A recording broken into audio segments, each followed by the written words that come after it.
Good evening. आज हम बुद्धि के आगे के टॉपिक के बारे में चर्चा करेंगे। तो आज हम बात करते हैं बुद्धि के प्रकार के बारे में।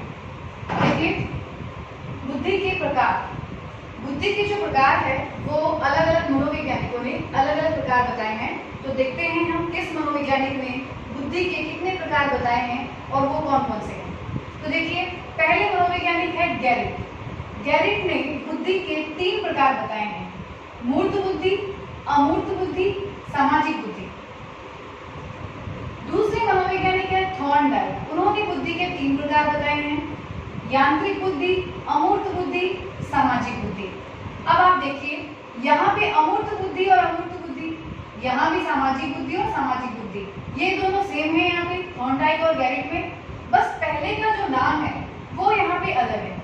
मूर्त बुद्धि के जो नाम है वो गैरिट के अनुसार है और यांत्रिक बुद्धि थॉर्नडाइक के अनुसार है। लेकिन ये जो दोनों बुद्धि है वो एक ही है, बस इनके नाम अलग अलग है। थॉर्नडाइक ने इसे यांत्रिक कहा है और गैरिट ने इसे क्या कहा है, मूर्त कहा है। तो यानी हम इन दोनों के जो प्रकार हैं उनका वर्गीकरण एक साथ ही पढ़ेंगे, क्योंकि इन्होंने सिमिलर ही बुद्धि के प्रकार बताए हैं। बस फर्क क्या है, गैरिट के अनुसार नाम है मूर्त और थॉर्नडाइक के अनुसार नाम है यांत्रिक। बाकी अमूर्त और सामाजिक दोनों में सेम है। अगला जो वर्णन किया है वो किया है वर्णन ने। वर्णन एक मनोवैज्ञानिक है जिनके अनुसार बुद्धि 3 प्रकार की है, लेकिन ये अलग है। देखिए, पहली बुद्धि है जैविक बुद्धि, दूसरी है मनोवैज्ञानिक, तीसरी है संक्रियात्मक। तो सबसे पहले हम बात करते हैं गैरिट और थॉर्नडाइक की जो 3 बुद्धि है उसके बारे में, जो तीनों ही समान है। पहली बुद्धि देखिए कौन सी है, मूर्त बुद्धि। जो मूर्त बुद्धि है उसे हम क्या कह सकते हैं, यांत्रिक बुद्धि। यांत्रिक बुद्धि को हम कह सकते हैं गामक बुद्धि। इसका एक और अन्य नाम है स्थूल बुद्धि और इसे व्यवहारिक बुद्धि भी हम कह सकते हैं। तो मूर्त बुद्धि के कितने नाम हो गए देख लीजिए, मूर्त, यांत्रिक, गामक, स्थूल और व्यवहारिक। अब देखिए, हम बात करते हैं कि ये मूर्त बुद्धि होती क्या है। सबसे पहले हम इस नाम के ऊपर ध्यान देते हैं कि मूर्त मतलब क्या होता है। मूर्त का मतलब होता है जो चीज आपकी प्रत्यक्ष है, यानी आप उसे अपनी आंखों से देख सकते हो, उसे स्पर्श कर सकते हो, उसे हम क्या कहते हैं, मूर्त कहते हैं। यांत्रिक यानी जिस बुद्धि का संबंध मशीनों से होता है उसे हम क्या कहेंगे, यांत्रिक। गामक यानी गतिशील, और ये जो स्थूल है यानी स्पष्ट रूप से जो आपको दिखाई देती है उसे हम स्थूल कहेंगे। व्यवहारिक मतलब हम व्यवहारिक क्रिया जो करते हैं वो सभी बुद्धि क्या मिलेगी आपको, मूर्त बुद्धि के अंदर मिलेगी। ये सभी इसके नाम हैं। अब देखिए, मूर्त बुद्धि में क्या होता है इसके बारे में हम बात करते हैं। ये होती क्या है, बुद्धि एक योग्यता होती है, हम पिछली क्लास में इसकी चर्चा कर चुके हैं। अब ये मूर्त बुद्धि है, ये कैसी योग्यता है, देखिए ये ऐसी योग्यता है जो कर्मेंद्रियों के द्वारा शरीर में विकसित होती है। ध्यान दीजिए, कर्मेंद्रियों के द्वारा शरीर में विकसित होती है। वो कौन सी बुद्धि होती है, मूर्त बुद्धि होती है। यानी हमारी कर्मेंद्रिय यानी अपने हाथ पैर के द्वारा हम जो क्रियाएं करते हैं, शारीरिक क्रियाएं करते हैं, उनके द्वारा हमारे अंदर जो योग्यता का विकास होता है वही क्या है, हमारी मूर्त बुद्धि है। अब देखिए, शारीरिक क्रियाएं कौन सी है जिससे योग्यता का विकास होता है, जिससे हमारी वो बुद्धि का विकास होता है। देखिए, शारीरिक क्रियाएं जैसे तैरना, नाचना, दौड़ना, खेल कूद, बॉल खेलना, क्रिकेट खेलना आदि सारी शारीरिक क्रियाएं जो हम अपनी कर्मेंद्रियों के द्वारा करते हैं और अपनी योग्यता को विकसित करते हैं, तो ये कौन सी बुद्धि है, ये हमारी मूर्त बुद्धि है।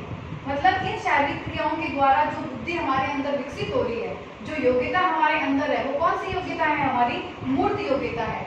उसी योग्यता के द्वारा हम तैरना, नाचना, दौड़ना, खेलना आदि क्रियाएं करते हैं। अब देखिए, इसका संबंध हम किन किन चीजों से जोड़ सकते हैं।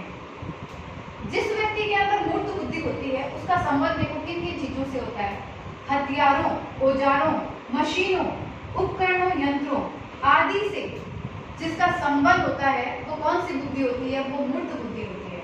आप देखिए, बचपन में आप देखते होंगे कुछ बालक ऐसे होते हैं, वो किसी भी खिलौने को तोड़ देते हैं। आप कोई भी सामान उनको दे दो, वो उसको तोड़ देंगे और फिर उसे पेचकस लेके जोड़ने की कोशिश करेंगे।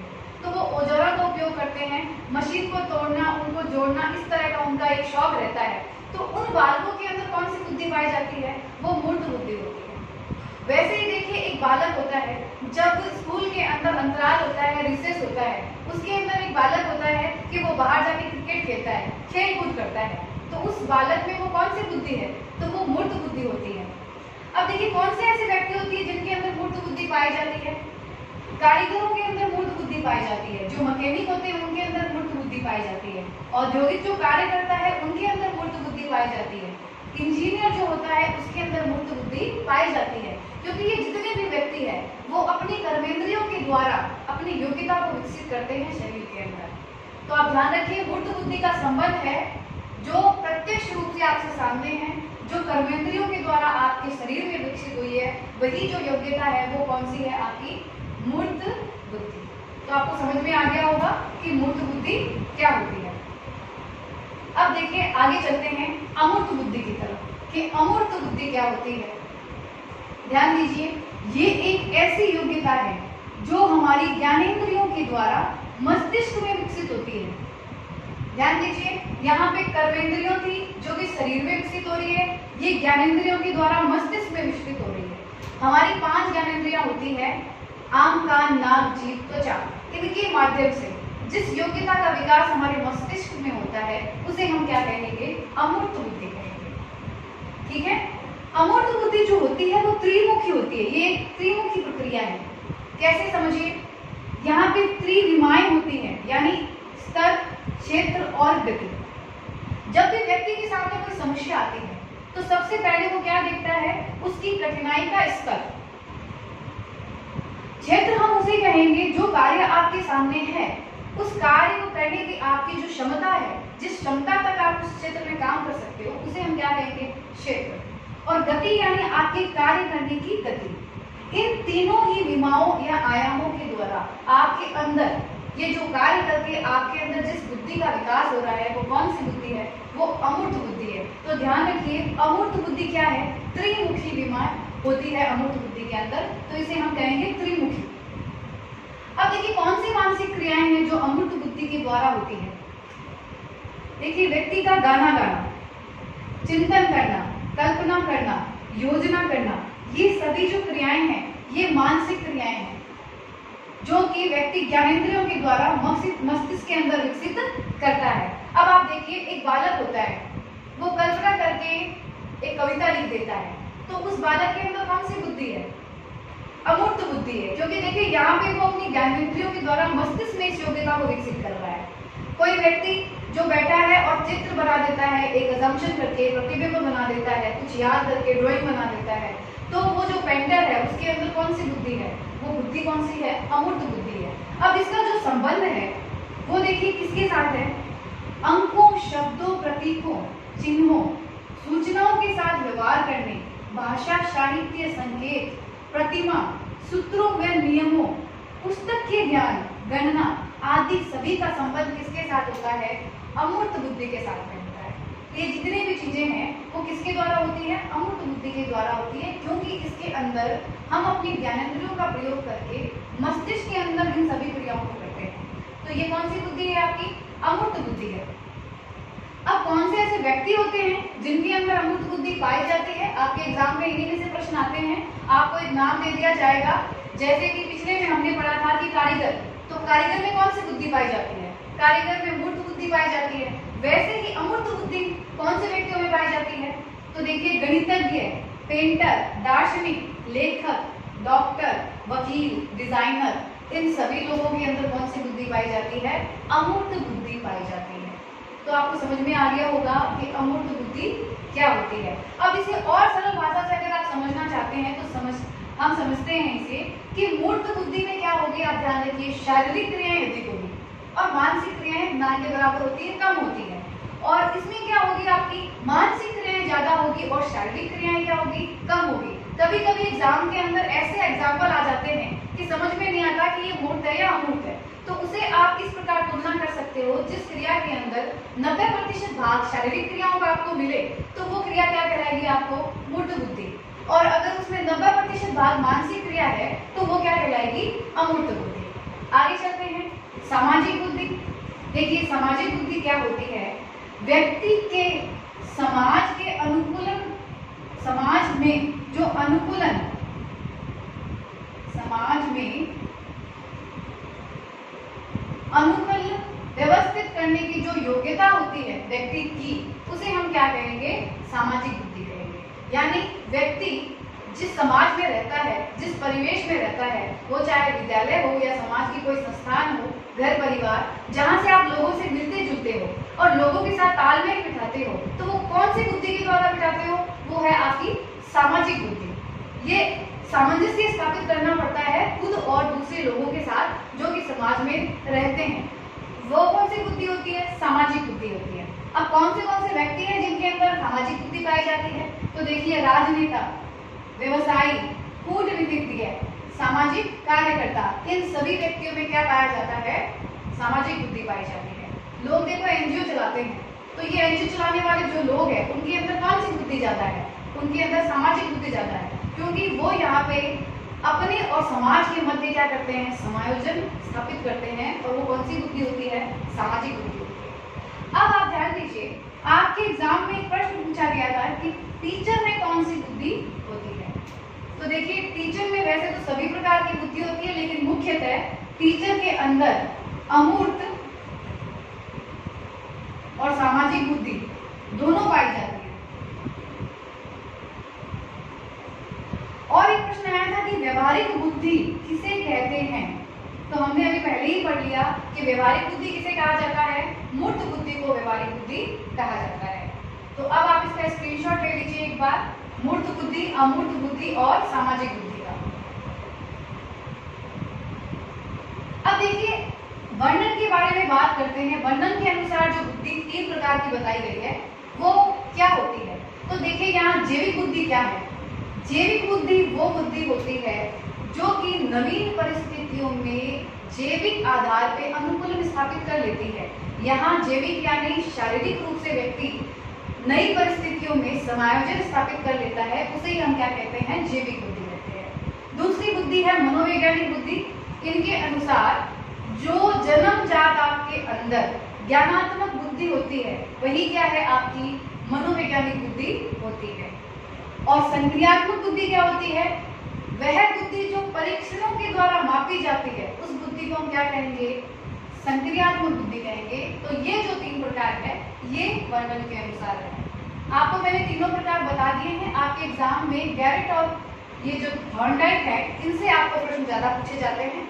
और वर्णन को आप ध्यान रखिए, उनके अनुसार 3 प्रकार की है, जैविक, मनोवैज्ञानिक और संक्रियात्मक। ये हो गए आपकी बुद्धि के प्रकार। आगे चलते हैं।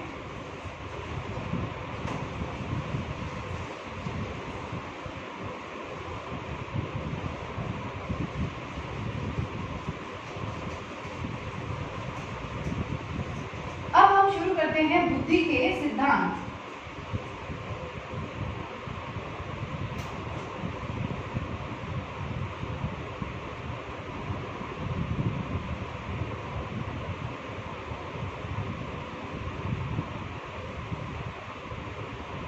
शुरू करते हैं बुद्धि के सिद्धांत। पहला सिद्धांत,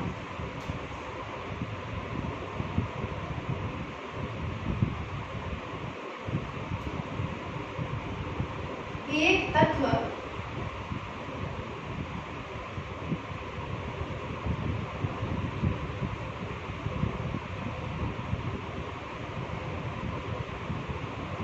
एक कारक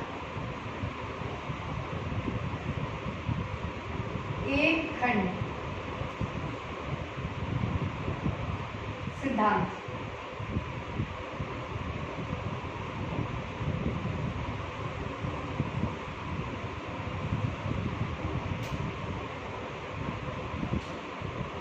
देखिए, एक तत्व एक कारक एक खंड सिद्धांत, ये जो सिद्धांत है ये बुद्धि का सबसे प्राचीनतम सिद्धांत माना जाता है।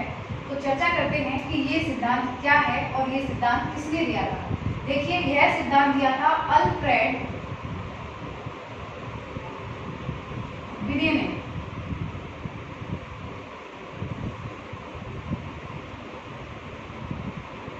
अल्फ्रेड बिने, ये जो मनोवैज्ञानिक थे ये फ्रांस के मनोवैज्ञानिक थे और ये सिद्धांत इन्होंने दिया था 1903 में।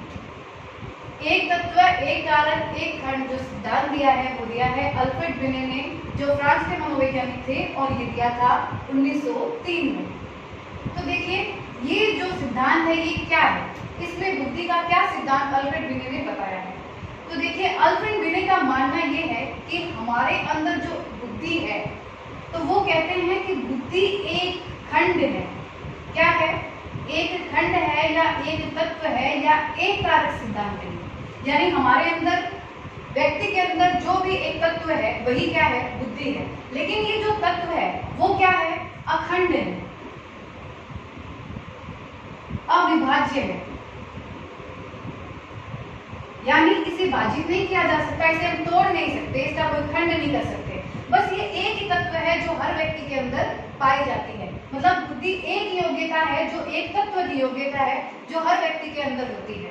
और ये ऐसी योग्यता है जिसके द्वारा व्यक्ति नवीन परिस्थितियों में क्या करता है? समायोजन स्थापित करता है। या फिर हर व्यक्ति के अंदर एक तत्व विद्यमान है और उसी तत्व के कारण हर व्यक्ति में हर प्रकार की योग्यता पाई जाती है। इसके अनुसार जिस एक तत्व से एक व्यक्ति गणितज्ञ बन सकता है, उसी तत्व से एक व्यक्ति पेंटर भी बन सकता है।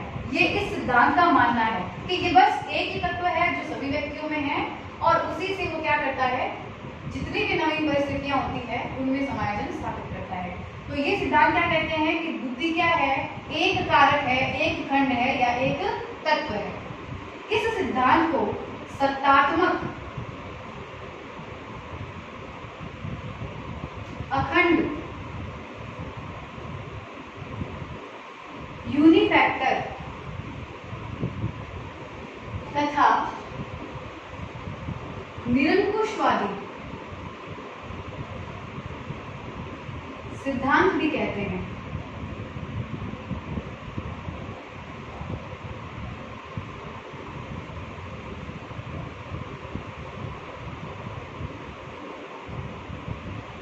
देखिए, ये जो सिद्धांत है इसे सत्तात्मक भी कहते हैं, अखंड भी कहते हैं, यूनिफैक्टर भी कहते हैं और निरंकुशवादी सिद्धांत भी इसको कहा जाता है। निरंकुशवादी सिद्धांत इसे किसने कहा था?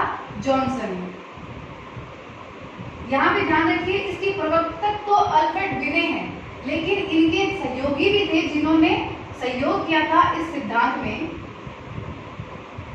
और वो भी क्या मानते हैं कि बुद्धि क्या है?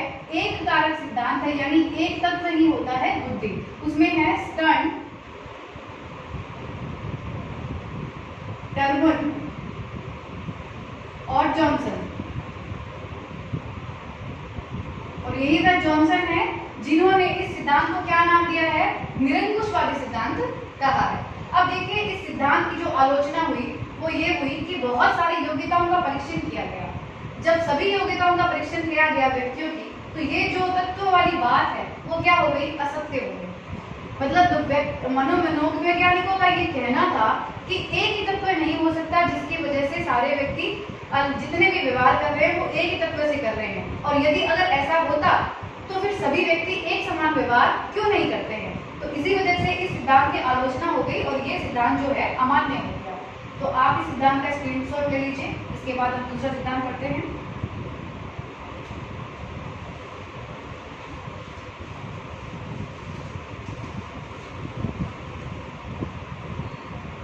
अगला सिद्धांत है द्विकारक सिद्धांत।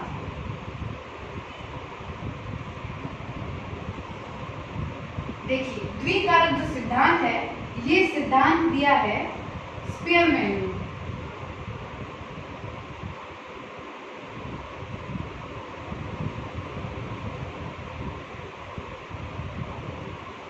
ये ब्रिटेन के मनोवैज्ञानिक थे और ये सिद्धांत इन्होंने दिया था 1904 में। देखिए, ये बहुत ही महत्वपूर्ण सिद्धांत है जो हम पढ़ने जा रहे हैं, द्विकारक सिद्धांत, जो कि स्पीयरमैन ने दिया था 1904 में। इस सिद्धांत में स्पीयरमैन के अनुसार बुद्धि में दो कारक होते हैं।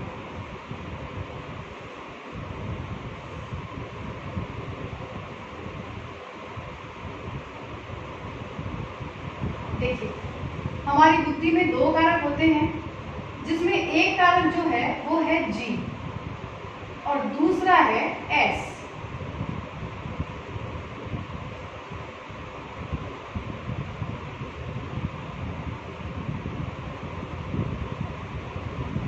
आइए हम समझते हैं ये सिद्धांत क्या है। स्पीयरमैन के अनुसार इसके अंदर, इस सिद्धांत के अंदर दो कारक होते हैं, बुद्धि में दो कारक होते हैं। कौन से कारक होते हैं? पहला कारक है सामान्य, जिसे हम जी फैक्टर भी कहते हैं, और दूसरा है विशिष्ट, जिसे हम एस फैक्टर कहते हैं। यानी ये जनरल फैक्टर है और ये स्पेशल फैक्टर है। अब हम चर्चा करते हैं कि ये सामान्य और विशिष्ट होता क्या है, जो कि स्पीयरमैन के अनुसार बुद्धि का सिद्धांत है।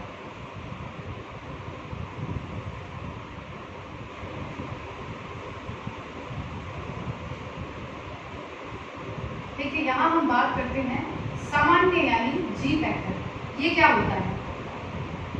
दूसरा है यहाँ पे विशिष्ट, जो कि है एस फैक्टर। देखिए पहले बात करते हैं हम सामान्य के बारे में। ये जो सामान्य तत्व या कारक है स्पीयरमैन के अनुसार, ये व्यक्ति में जन्मजात होता है तथा यह सर्वव्यापी होता है, और ये जो है ये अर्जित होता है।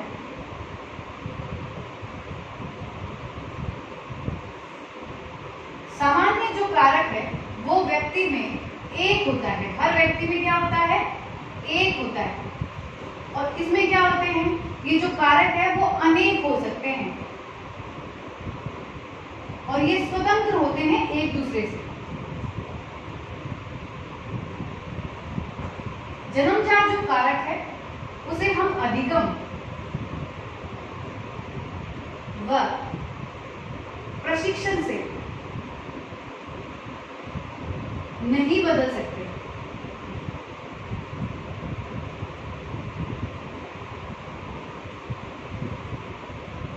इसे हम अधिगम और प्रशिक्षण से बदल सकते हैं।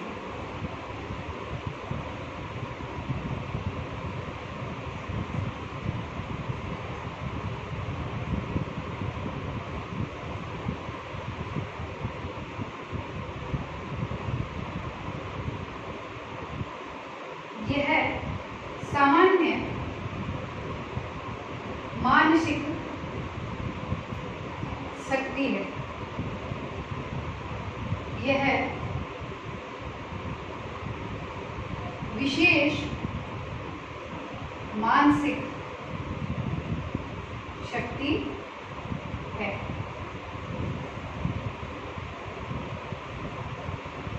सभी क्षेत्र की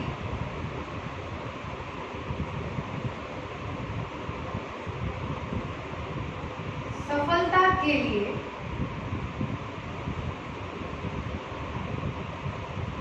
जिम्मेदार विशेष क्षेत्र की सफलता के लिए जिम्मेदार। अब देखिए हम बात करते हैं सामान्य कारक और विशिष्ट कारक के बारे में। अब इनको ध्यान से समझिए। स्पीयरमैन के अनुसार हर व्यक्ति के अंदर दो तत्व या दो कारक या दो खंड होते हैं। उसमें से पहला है सामान्य, दूसरा है विशिष्ट। अब देखिए सामान्य जो है ये व्यक्ति में जन्मजात होता है और ये सब जगह व्याप्त होता है, मतलब हर व्यक्ति जो पैदा होता है उसके अंदर ये फैक्टर पाया जाता है। और एक व्यक्ति के अंदर ये कितने होती है? इसकी संख्या एक ही होती है। हर व्यक्ति में जी कितना होता है? एक ही होता है। देखिए यहाँ पर जी एक ही है। अधिगम और प्रशिक्षण से इसे बदला नहीं जा सकता, ये स्थिर होता है। मतलब जन्म के समय आपके अंदर जो जी फैक्टर आ गया वो स्थिर रहेगा, उसे आप जीवन में अधिगम या प्रशिक्षण के द्वारा बदल नहीं सकते हो। यह सामान्य मानसिक शक्ति है। ये एक सामान्य मानसिक शक्ति है जो हर व्यक्ति के अंदर जन्म के समय ही मौजूद होती है। आपके जीवन में क्षेत्र की जितनी भी सफलताएं हैं वो किस पे निर्भर करते हैं? आपके जी फैक्टर पर निर्भर करती है। मतलब आपका जी फैक्टर जितना स्ट्रॉन्ग होगा वो व्यक्ति जीवन के हर क्षेत्र में उतना ही क्या होगा? सफल होगा। ऐसा किसका मानना है? स्पीयरमैन का मानना है। स्पेयरमैन ने जी फैक्टर और एस फैक्टर इन दोनों में से ज्यादा महत्व किसको दिया है? जी फैक्टर को दिया है, और उन्होंने इसे मानसिक ऊर्जा की संज्ञा दी है कि ये जो जी फैक्टर है वो व्यक्ति की क्या है? मानसिक ऊर्जा है। अब आप ध्यान दीजिए कि जैसे एक बालक होता है, अब वो बालक जब विद्यालय में जाता है तो सभी विषय पढ़ता है, विज्ञान, गणित, संस्कृत, उन सभी विषयों को वो पढ़ता है एक सामान्य स्तर पर, और सामान्य स्तर से उसे हर सब्जेक्ट आते हैं, थोड़े थोड़े वो सब सीख लेता है। तो वो किस वजह से सीखता है? वो अपनी सामान्य बुद्धि की वजह से सीखता है। अब बात करते हैं हम विशिष्ट यानी स्पेशल फैक्टर के बारे में। ये वातावरण से क्या होते हैं? अर्जित होते हैं, जन्मजात नहीं होते हैं, और इनकी संख्या जो होती है वो क्या होती है? अनेक होती है। एक व्यक्ति में एक से ज्यादा एस फैक्टर हो सकते हैं, मतलब ये योग्यताएं हैं। हर व्यक्ति में जो अर्जित योग्यता है वो एक से अधिक हो सकती है। अगर एक व्यक्ति बहुत अच्छा डांसर है तो वही व्यक्ति बहुत अच्छा पेंटर भी हो सकता है, वही व्यक्ति बहुत बड़ा खिलाड़ी भी हो सकता है।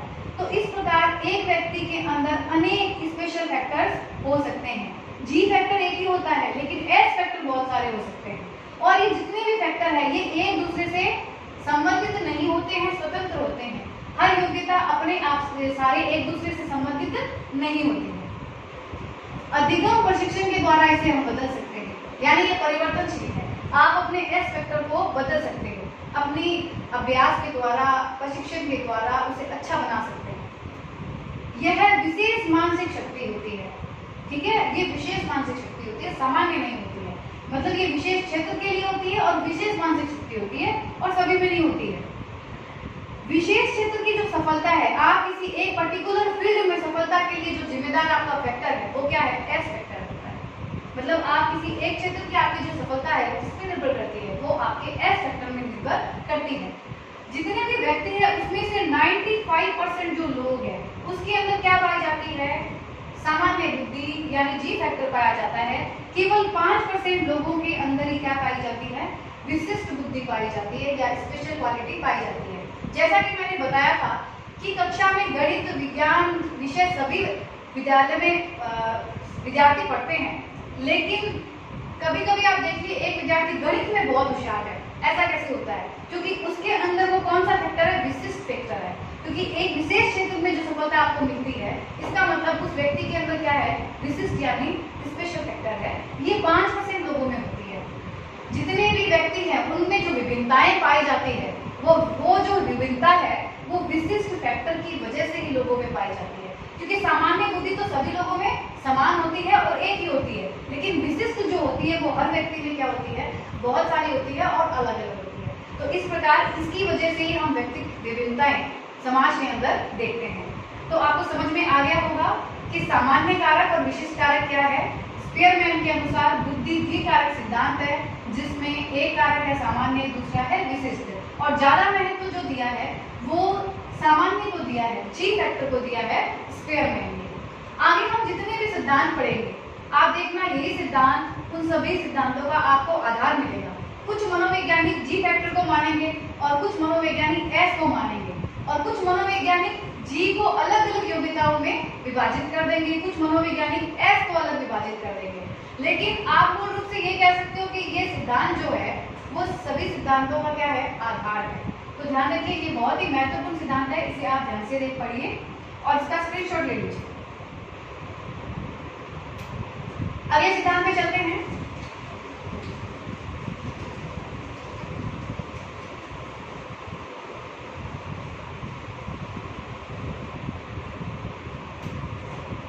तीसरा सिद्धांत है त्रिकारक, त्रिखंड, त्रितत्व सिद्धांत। ये सिद्धांत भी किसने दिया है? स्पेयरमैन ने दिया है, और ये सिद्धांत उन्होंने 1911 में दिया है। देखिए क्या था, इन्होंने दो तत्व तो पहले ही बताए थे, जिसमें क्या था? जी फैक्टर, दूसरा क्या था? S factor. अब इन्होंने 1911 में एक फैक्टर और जोड़ दिया, तभी ये क्या बन गया? त्रिकारक सिद्धांत। तो तीसरा फैक्टर इन्होंने जोड़ा है ग्रुप फैक्टर।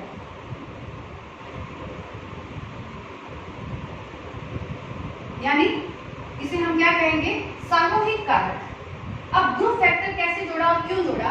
द्विकारक जो सिद्धांत था उसमें ये माना गया कि जो जी फैक्टर है उसको तो आप और भी अलग अलग भागों में विभाजित कर सकते हो, तो उसकी जो मान्यता है वो वहीं पे समाप्त हो गई थी। इसीलिए स्पीयरमैन ने 1911 में एक फैक्टर और जोड़ दिया जो कि है ग्रुप फैक्टर। अब देखिए ये ग्रुप फैक्टर क्या है।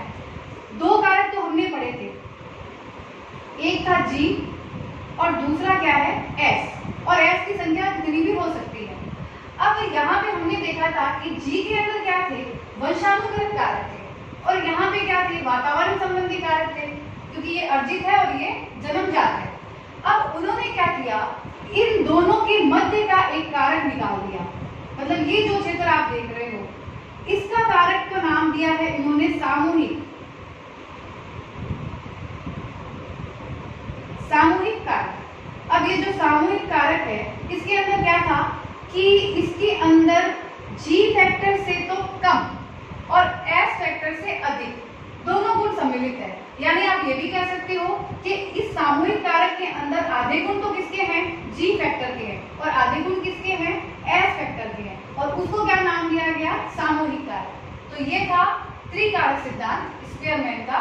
लेकिन बाद में इस सिद्धांत की भी आलोचना कर दी गई कि यहाँ पर ज्यादा महत्व जो दिया जा रहा है वो वंशानुक्रम को दिया जा रहा है, पर्यावरण से संबंधित और उसकी योग्यताओं से संबंधित योग्यताओं के ऊपर बल नहीं दिया जा रहा। तो इस सिद्धांत का जो मत था वह भी क्या हुआ, सर्वमान्य सिद्ध नहीं हो सका। तो ये था स्पीयरमैन का त्रिकारक सिद्धांत। आगे के सिद्धांत हम अगली क्लास में पढ़ेंगे, इसका आप स्क्रीनशॉट ले सकते हैं।